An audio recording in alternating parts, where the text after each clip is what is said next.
Hi, I'm Jonathan Kirsch, and I'll be speaking to you today about the importance and some of the strategies for promoting clinical training in OMM.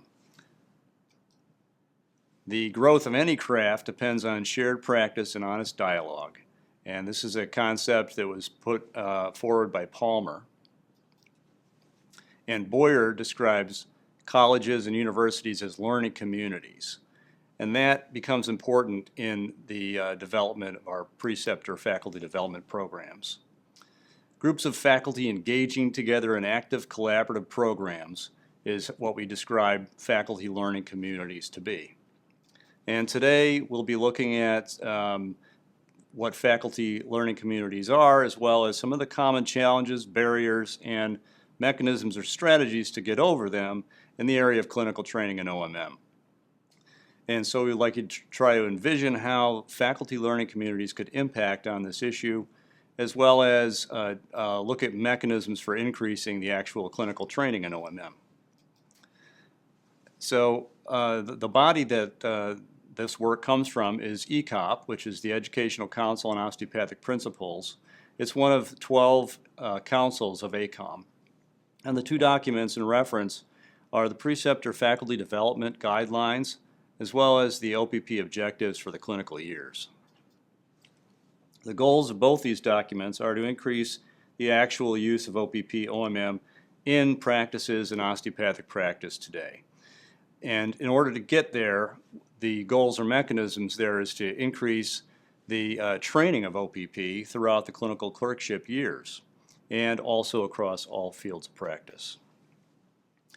And furthermore, to get to that level, to get to those things to happen, what we need to do is increase the number of preceptors who are teaching OMM.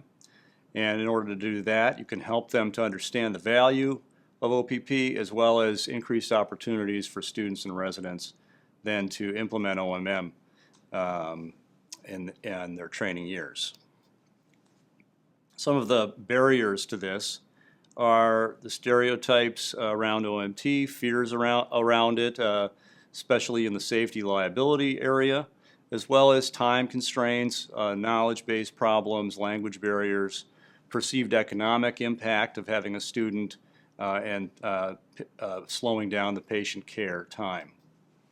Some of the motivating factors that can help overcome these barriers are creating an academic culture that supports the education in the clinical environment.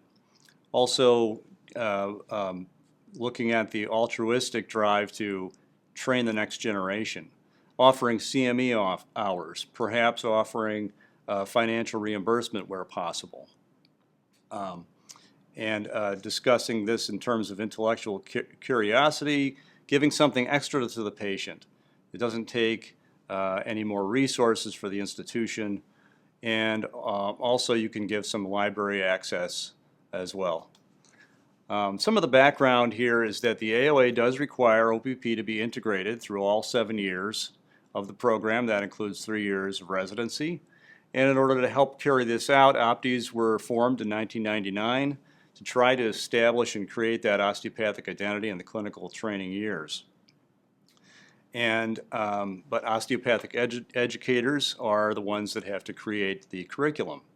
The AOA oversight then, in the form of program inspections, looks at the programs and makes sure that the osteopathic training there is distinctive. And creating these things then comes down to resources at the training sites. You have to have people on the ground that are responsible for patient care, that are seeing patients, that are there, that are able to teach and oversee the training in OMM. What can OMM departments do to assist this and support the process? They are the content experts. Okay, so they can create the overall program, create the materials, create the faculty development programs, create outcome measures, and they would be then supporting the DMEs, the OPTEs, and the residency directors. Now there's two different types or branches of OPP OMM curriculum. That is the principles and philosophy side, which is largely didactic, and for which ACOM, ECOP can easily oversee and create in coordination with the OPTEs. And in fact, ECOP has created a set of standardized OPP objectives which look at the philosophy and the principle behind osteopathic medicine. More challenging to standardize is the OMM component, and this is the case because it is divergent at different schools, and different regions will have and emphasize different types of treatments. DMEs, OPTE directors will be involved in this process along with comms, and they will then be able to create standardized programs, but this would probably not be an overarching national standard. So some strategies for implementation here. Number one is faculty development. ACOM and AOA are actively engaged in that. But also OPTEs should seek to develop on-site leadership in the area of OMM. Next, grand rounds integration. Short 15-minute presentations on areas of interest that include OMM or OPP in the case. Emphasizing techniques that are perceived as safe and efficient techniques such as muscle energy, myofascial release. These types of techniques can help to increase the perception of their use, effectiveness, efficiency. Communicating a clinical context, this is important to preceptors. Give them some specifics on which techniques are for what presentation, when would this be useful, something that they can quickly discuss with a student. Some operational guidelines, a case, example, how to implement OPP. These are tools that would be helpful and stimulate interest on the side of the preceptors. Another strategy that can help to build a program is to create a core technique focus and a list of techniques where you will demonstrate these and have them available for your preceptors on a DVD. This can help to standardize the program, and as has been said, it's not going to be a national standard, but the school and the OPTE would decide, and they would pick their techniques and go forward.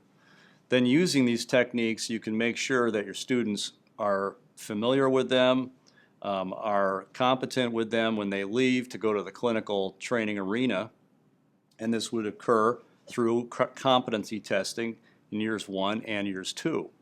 And so you document the exercises as they do them and utilize real patients for the competency testing wherever you can, so that when they get to the clinical years, they're familiar with these techniques and the preceptors know that they are, and so they have the expectation, the understanding, and this can help move the program forward.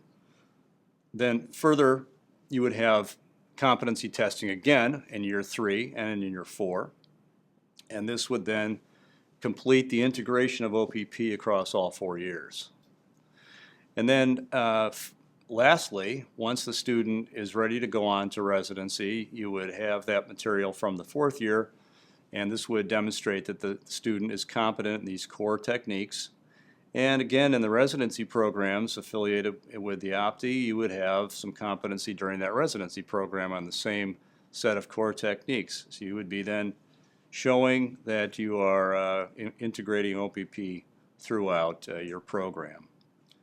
And so your teaching infrastructure will develop over time as students come through, become residents, and have a good experience of a continuity of training, and they become trainers themselves. You will see your program improve. So these are recommendations that come from ECOP based on the aforementioned documents, and I thank you for your time.